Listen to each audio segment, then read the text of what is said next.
Bom, pessoal, então iniciar aqui a nossa 13ª aula. Nessa aula, vou continuar aí falando de aplicações. Na verdade, será a nossa primeira aplicação dessa teoria de derivativos que nós desenvolvemos. Essa aplicação consiste em determinar, em calcular a distribuição de probabilidade do preço do ativo objeto, tá? Que está embutida aí, nos preços das opções. Tá? Vamos ver como é que isto é feito. Como é que foi a nossa linha de ação para fazer o pricing por neutralidade ao risco? A gente calculou, né? Quando nós fizemos o cálculo do prêmio da opção, a gente calculou a probabilidade Q, a probabilidade neutra ao risco, e a partir dessa probabilidade, a gente calculou o preço, o prêmio da call. Como? Tomando o valor esperado com essas probabilidades e descontando, tá? Então, é o valor esperado do payoff descontado, valor esperado calculado com essas probabilidades. Então, a ordem que nós usamos foi o seguinte: eu tenho a probabilidade neutra ao risco, eu estou chamando de PNR, abreviando, né? Eu tenho a PNR, a probabilidade neutra ao risco, e aí, usando a fórmula de pricing por neutralidade ao risco, eu chego no preço da call ou de qualquer outro derivativo. Bom, mas será que a gente pode fazer o caminho inverso? Ou seja, a partir do preço, chegar nas probabilidades neutras ao risco? A resposta é sim. Então, repara, a gente observa preços de opções e as probabilidades que os agentes usam, que os investidores usam para apressar as opções, os derivativos de modo geral e os ativos de modo geral, são justamente as probabilidades neutras ao risco. Então, a pergunta é, observando preços de mercado de opções, será que a gente consegue fazer o caminho inverso e chegar nas probabilidades neutras ao risco? A resposta é sim. Tá? Então, se você lembrar do problema lá de pricing da opção naquele modelo binomial que nós fizemos por neutralidade ao risco, eu te dei a probabilidade neutra ao risco, nós chegamos na probabilidade neutra ao risco, né? Vi o preço do ativo objeto, mas, enfim, a entrada, o input era a probabilidade neutra ao risco, e aí eu obtive o preço da call, deu 3,26. Mas se eu te desse o preço da call, você também calculava a probabilidade neutra ao risco. Essa ideia ela pode ser generalizada para ambientes bem gerais, não precisa estar concentrado naquele caso simples do modelo binomial. Tá? Um paper bem famoso do Briden, Litzenberg, paper de 1978, já um paper antigo, que ele mostra isso. Se você conhecer os preços de opções, você consegue estimar a distribuição de probabilidade neutra ao risco. Né?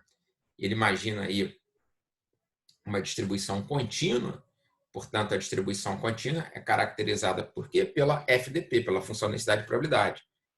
E ele mostra que essa função densidade de probabilidade é a segunda derivada do preço da call em relação ao strike. Tem um ajuste aí para a FDP integral 1. Mas, enfim, isso não é importante. O que é importante é, existe uma técnica que não é difícil de se implementar, na qual eu, a partir de um conjunto de preços de opções, tá, sobre o mesmo ativo, tá, e com o mesmo prazo, eu consigo determinar a distribuição de probabilidade do preço do ativo objeto para aquele prazo. Tá? Isso é bem legal, né? Então, olhando para as opções, eu tenho a distribuição de probabilidade do preço do ativo objeto. Mas essa distribuição de probabilidade é a neutra ao risco, não é a física. Tá? Tem que ficar claro isso. A distribuição que a gente extrai do preço de opções é a distribuição neutra ao risco. Tá? Mas não deixa de ser bem interessante. Aliás, eu vou argumentar já que a distribuição neutra ao risco pode ser bem mais interessante do que a física. Mas o resultado é bem interessante, né? Observando o preço de opções, eu tenho um método, uma conta, tá? Via essa conta, eu consigo determinar a distribuição de probabilidade do preço do ativo objeto. Distribuição essa, mais uma vez, a neutro ao risco. Aquele exemplo, era isso que acontecia, né? Eu podia fazer o caminho inverso, dado o preço da call, fazer uma continha simples, chegar na probabilidade neutra ao risco. Isso aí vale de forma bem geral, tá? Como mostra aí esse paper do Briden e Litzenberger, tá? E por que a probabilidade neutra ao risco é importante? Lá naquela aula eu tinha dito que aquilo era uma probabilidade fictícia, que era um artifício de cálculo, mas a probabilidade neutra ao risco tem uma intuição, tem uma explicação, uma conexão com a economia muito importante. Vamos ver aqui, suponha que eu esteja fazendo uma previsão do real frente ao dólar, da cotação do real frente ao dólar. Estou colocando aqui de valorização do real frente ao dólar. Então, eu te disse, olha, tem uma probabilidade de 10% física, tá? Probabilidade real, de 10% do dólar de valorizar 20%. E este cenário corresponde a uma probabilidade neutra ao risco também de 10%. Tá? Estavam iguais. E numa segunda previsão que eu fiz, eu também calculei que a probabilidade de valorização do real de 20% era 10% com as probabilidades físicas, porém 40% com as probabilidades neutras ao risco. Tá? A gente olha muito quando a gente faz previsão, né, para a probabilidade física. Né? Eu quero prever dólar, prever juros. Está todo mundo trabalhando com a distribuição de probabilidade física. A física, ela captura a chance de ocorrência do evento. Mas a probabilidade neutra ao risco, ela é muito importante. Por quê? Porque além da chance, ela embute também o quê?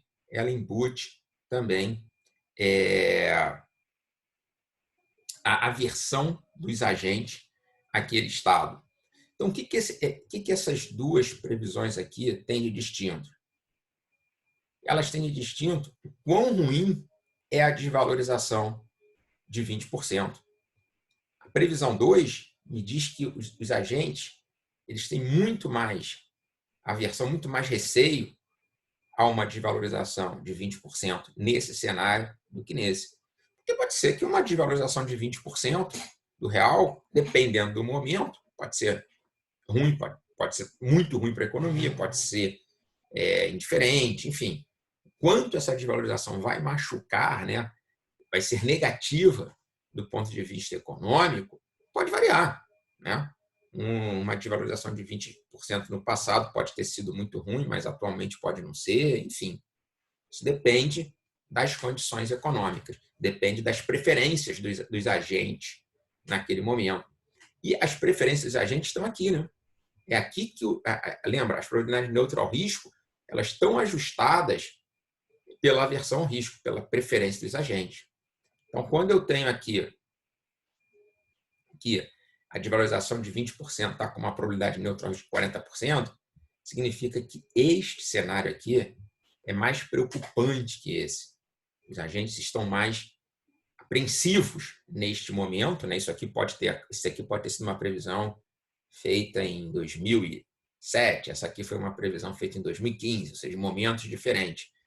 Tá? Embora a desvalorização de 20% tenha a mesma probabilidade física, tem probabilidades neutras ao risco diferente. É muito importante a gente olhar para a neutra ao risco, porque ela mostra não só, ela não está preocupada apenas com a chance de ocorrência, mas também o quão ruim é a ocorrência daquele evento. Nesse caso aqui, a desvalorização, nessa segunda previsão, a desvalorização do real de 20% é mais grave, é mais negativa, machuca mais na economia do que no momento em que foi feita a previsão 1. Tá? Então, por isso que é legal a gente olhar para a probabilidade neutra ao risco, ela tem essa intuição econômica. A probabilidade neutra ao risco, ela engloba as chances de ocorrência, tá? Mas também o quê? A aversão ao risco, o sentimento dos agentes em relação ao sentimento dos investidores, dos agentes da economia em relação àquele cenário. Então, está tudo ali. Não é apenas a chance de ocorrência. Tá? No caso do seguro, imagina, vamos transportar essas ideias aí para um seguro. É a probabilidade que a gente faz, o price é feito com as probabilidades neutras ao risco. Né? Pensa no seguro de um carro. Tá? O que as probabilidades neutras ao risco refletem? O que o seguro de um carro pode aumentar ou diminuir? Pode aumentar ou diminuir em função da probabilidade sinistra, né? Probabilidade física. Então, se a probabilidade de acontecer um sinistro está aumentando, o preço do seguro do carro vai aumentar. Mas também pode aumentar porque os agentes estão mais avessos ao risco, estão mais com medo de perder o seu bem, tá? Eles sofrem mais, estão no momento que eles sofreriam mais em caso de ocorrência do sinistro, de perder o bem, eles estão muito avessos a isso. Então, isso aí vai fazer com que eles fiquem mais dispostos, né, a pagar pelo seguro, topem pagar mais caro pelo seguro, e isso aí vai fazer com que o preço do seguro aumente. Isso está embutido na probabilidade neutra ao risco. A probabilidade neutra ao risco, tá, quando você faz o preço do seguro do carro, que é semelhante, como eu já falei, a uma put, né, uma opção de venda, se a gente calcular as probabilidades neutras ao risco, ela está capturando tudo isso, ela está capturando a chance de ocorrência do sinistro, mas também o quão ruim é o sinistro para os agentes da economia. Tá? Então, às vezes, a gente pode ter dois cenários, duas situações, em que a probabilidade de ocorrência do sinistro é a mesma, mas o preço do seguro é diferente. Por quê? Porque em uma situação os agentes estão com mais aversão ao risco, então eles topam pagar mais caro pelo seguro. Okay? Então a probabilidade neutra ao risco ela tem essa intuição econômica, ela reflete a chance de ocorrência ajustada pela aversão ao risco dos agentes. Então tem uma interpretação econômica muito importante. Tem um paper publicado no Journal of Econometrics, do Yassine e do Andrew Lo, são dois grandes pesquisadores da área de finanças. O Yassine é de Princeton, já esteve no Brasil, no encontro da Sociedade Brasileira de Finanças, e o Andrew Lo é do MIT. Tá? E eles, nesse paper que eu coloco aqui, eles argumentam justamente nessa linha, da importância da gente fazer estimações de risco, de cenários, enfim. Ele usa aqui o Value Risk, que é uma medida consagrada de risco, via as probabilidades neutras ao risco. Que a probabilidade neutra ao risco, ela reflete não só a chance de ocorrência, mas o quão ruim, né, é aquela perda. Tá? O quão ruim para a economia naquele momento está sendo aquela perda. Tá? Então, é um paper até bem interessante de ser lido. Fica aí como recomendação.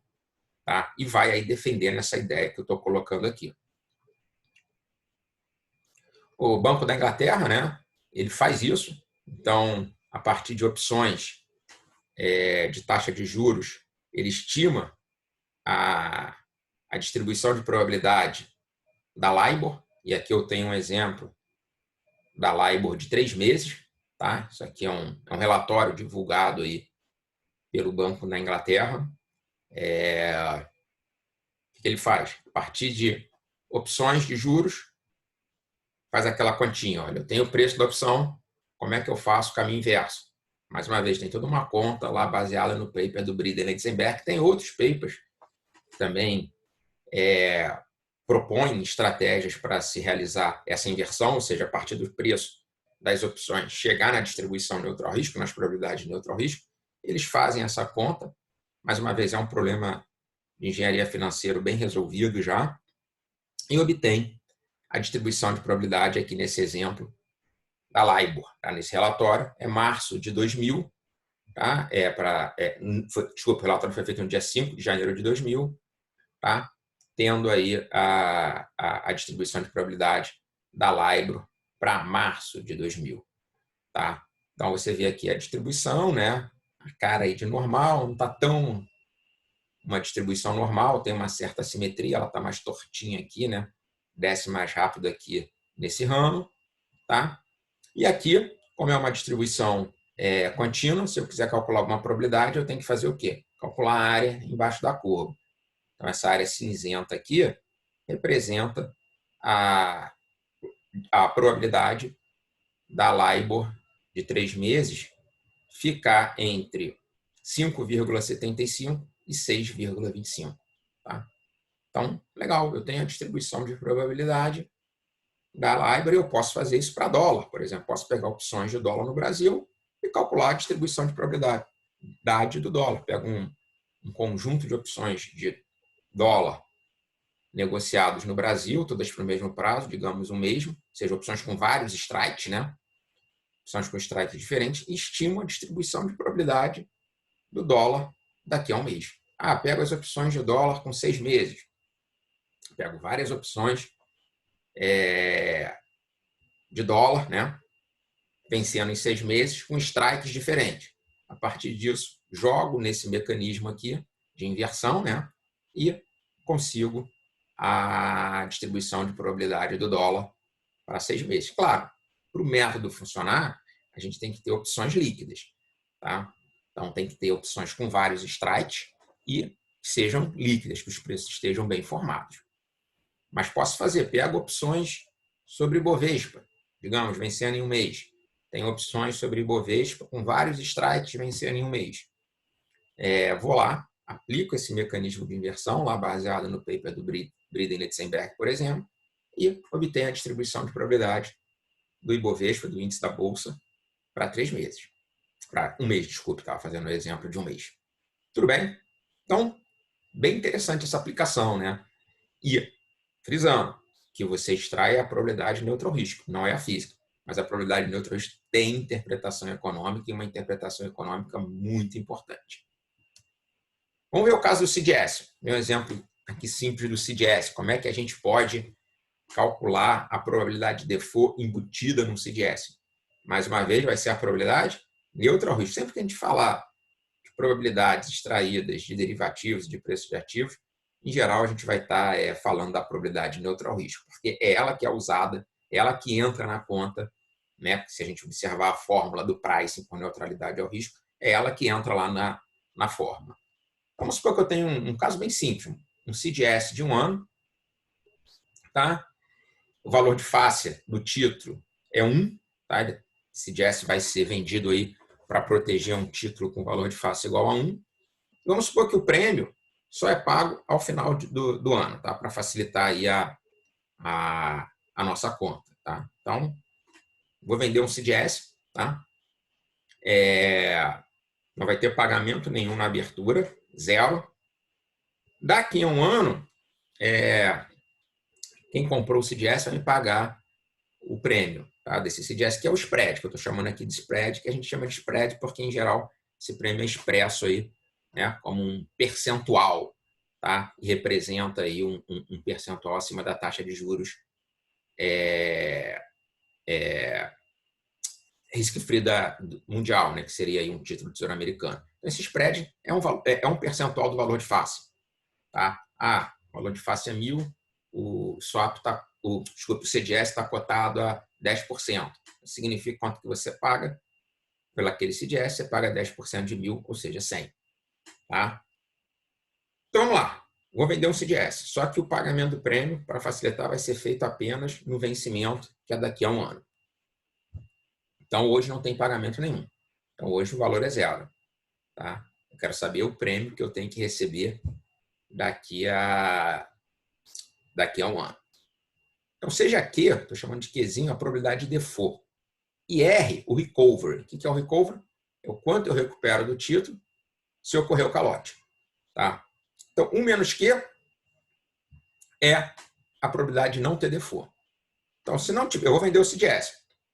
Se não tiver default, eu vou receber o quê? Esse spread. Né? Como o título tem valor de face 1, o spread já representa aí o valor monetário, né, que eu vou receber. Tá? Estou supondo aí que o título tem valor de face 1. Em geral, esse spread, mais uma vez, é expresso em percentual do valor de face. Tá? Estou colocando aqui o valor de face igual a 1 para facilitar. E esse spread, então, já é o valor monetário que eu vou receber. Quanto o comprador do CDS vai me pagar de prêmio. Bom, se não tiver default, beleza. O cara pagou o prêmio, eu vou ficar com o prêmio para mim. Aí, se tiver default, tiver default, ele vai pagar o prêmio, tá? Ele tem que pagar o prêmio, que é o spread, né? Estou chamando de spread. E vai ter que acontecer o quê? Eu vou ter que pagar alguma coisa para ele. Quanto que eu vou pagar? Eu vou pagar 1, que é o valor de face do título, menos o recover, que eu estou denotando pela letra R. Tá? Então, eu vou pagar 1 menos R. E isso aqui vai entrar negativo para mim, porque eu vou ter que pagar para ele, perdendo, né? Então, com essa brincadeirinha aqui, a gente aplica a fórmula de pricing por neutralidade ao risco. Eu sei que o valor esperado disso aqui tem que dar quanto? 0, né? O valor esperado descontado tem que dar 0, significa que o próprio valor é 0. O próprio valor esperado tem que ser 0. Então, isso aqui vezes Q, mais isso aqui vezes 1 menos Q, tem que dar quanto? 0, que é exatamente o que está nessa equação aqui. Tá? Rearrumando os termos, a gente chega na famosa equação aqui, né? Que o pessoal aí de CDS gosta muito, que o spread, tá? A taxa do CDS, é igual a 1 menos o recover vezes a probabilidade de default. Então, isso aí é uma forma muito interessante da gente, observando o spread, chegar na probabilidade de default. O spread está em 3%. Tá? O CDS está sendo cotado, aí, o spread de crédito está sendo cotado a 3%. É a cotação dele. Né? Esse spread significa o quê? Que é uma medida de risco acima do risk-free. Então, o spread está em 3%. Tá? Se eu tiver uma estimativa do recover, eu calculo a probabilidade de default. Tá? Claro, a gente não sabe quem que é o recover. Né? O recover só vai saber se tiver o calote. Né? Mas, em geral, o pessoal tem algumas estimativas do que seria um possível recover, e aí jogam essa estimativa aqui, o spread, que é a cotação do CDS, você observa no mercado e calcula a probabilidade de default. Tá? Então, um exemplo aqui, tem a curva aqui do CDS Brasil, tá? Ao longo, desde julho de 17 até agora, início de 2020, a gente nota como é que essa taxa do CDS flutua, né? Aqui começa aí a crise da pandemia, então dá um pico na taxa do CDS, refletindo aí um aumento, né, do risco, da aversão ao risco, enfim, tá? Situação de mais nervosismo no mercado financeiro. O CDS responde. O CDS é um bom termômetro para isso. Se você quiser observar como é que está aí a percepção de risco em relação a um país ou em relação a uma empresa que possua CDS, você olhando a série histórica do CDS, vai te dar informação. Se estiver muito alto, né? No Brasil até está baixo, né? O Brasil já teve aí no passado, bem antigo, essa taxa chegou a ficar maior, tá? Então, não está nem tão alto, mas isso tem a leitura do CDS pode ser também nessa linha, a leitura de que a taxa do CDS está representando aí um grau de risco do país, no caso aqui é o CDS Brasil, então o grau de risco do Brasil é o CDS de 5 anos. Tá? Esse lado aqui eu tenho alguns dados, então no dia 20 de abril, até onde vai a base aqui, no dia 20 de abril de 2020, o CDS estava em 285,8, isso aqui em pontos base. Né? 100 pontos base, 1%. Então, isso aqui é 2,85%. Né? Então, o spread estava em 2,85%. Colocando um recovery de 40%, a taxa de recovery sendo 40%, ou seja, em caso de default, o investidor recupera 40% do valor de face do título, a gente consegue calcular a probabilidade implícita de default de calote, que estava nesse momento em 4,76%. Tá? Então, a gente consegue aí calcular a probabilidade de calote. Esse número de 40% é um número mágico, mas, enfim, é baseado em estudos aí passados que refletem, mostram que o recovery de outros países, de grandes empresas que deram calote, gira em torno de 40%. Tá? Claro, se eu variar essa taxa de recovery, eu vou estar variando a minha estimativa da probabilidade de default. Veja como é que é simples, né? Usando essa teoriazinha de pricing por neutralidade ao risco, do CDS, e usando a taxa do CDS, que é um derivativo, obter a probabilidade de default de um país. basta a gente usar essa conta. Fixando aí o recovery num número mágico de 40%, isso aqui sendo 0,4, a conta da probabilidade de default é muito simples. É o spread dividido por 1 menos 0,40. Tá? Então, que interessante, a gente consegue ter uma estimativa da probabilidade, né, de default, mas é uma probabilidade neutra ao risco. Tá? Tem que ficar claro isso. Muitas vezes no mercado, o pessoal olha para essa probabilidade e não se atenta que é a probabilidade neutra ao risco, que pode ser, como eu já argumentei, mais importante do que a probabilidade física. Né? Tem alguns autores, o pessoal que estuda em preferência, não vou entrar nesses detalhes, que acham que a probabilidade física nem existe. Né? Tem uma discussão filosófica sobre isso, e só existe, de fato, a probabilidade neutra ao risco. Mas, enfim, a gente não vai entrar nisso aqui. Tá? Então, vamos lá. CDS. Duas aplicações, né, de se olhar para o CDS. Primeiro é que te dá o grau de risco, né, do emissor, né, do emissor do título, que o CDS está funcionando como seguro. Se for um país, te dá um grau de risco do país. Se for uma empresa, te dá um grau de risco da empresa. Então, lembra que eu falei que o derivativo é fonte de informação? Está aqui um exemplo de que o derivativo é fonte de informação. O CDS mostra como é a percepção de risco do mercado em relação ao país ou à grande empresa referente àquele CDS. Além disso, a gente consegue, com o CDS, né, com a taxa do CDS, fazer uma continha simples e calcular a probabilidade de default, tá? Probabilidade de calote. Então, uma aplicação aí da nossa teoria de derivativos. Bom, para a próxima aula, eu vou entrar na questão da volatilidade implícita, de como calcular a volatilidade a partir do preço de opções. Mas esse assunto vai ser só para a próxima aula. Agora eu vou parar por aqui. Espero que vocês tenham gostado aí da ideia das probabilidades neutras ao risco. Ok, pessoal? Tchau, tchau.